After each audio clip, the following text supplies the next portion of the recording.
शिरसाटांच्या निवडीला आव्हान देणारी याचिका दाखल करण्यात आली आहे। पराभूत उमेदवार राजू शिंदेंची ही याचिका आहे। मुंबई हायकोर्टाच्या औरंगाबाद खंडपीठात ही सुनावणी पार पडणार आहे। तसेच शिरसाटांविरोधात आता पुढील महिन्यात सुनावणी होणार आहे। संजय शिरसाटांच्या निवडीला आव्हान देणारी ही याचिका मुंबई हायकोर्टाच्या औरंगाबाद खंडपीठात दाखल करण्यात आली आहे। पराभूत उमेदवार राजू शिंदेंनी ही याचिका केली आहे आणि पुढच्या महिन्यात या संदर्भात सुनावणी होणार आहे। पराभूत उमेदवार राजू शिंदे यांनी ही याचिका दाखल केली आहे। शिरसाटांविरोधात ही याचिका दाखल करण्यात आली आणि याची सुनावणी आता पुढील महिन्यात होणार आहे।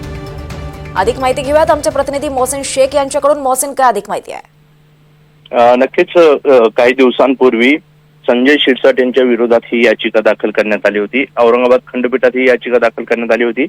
विधानसभा निवडणुकीत संजय शिरसाट यांच्या विरोधात निवडणूक लढवणारे राजू शिंदे यांनी शिरसाट यांच्यावर काही गंभीर आरोप केले होते। या निवडणुकीत चुकीच्या पद्धतीने शिरसाट हे निवडून आले असं त्यांचा दावा होता आणि त्यानुसार त्यांनी ही याचिका दाखल केली होती। या सगळ्या गोष्टीवर सुनावणी सुरू आहे आणि आता पुढची सुनावणी ही सप्टेंबर महिन्याच्या पहिल्या आठवड्यात होण्याची शक्यता आहे।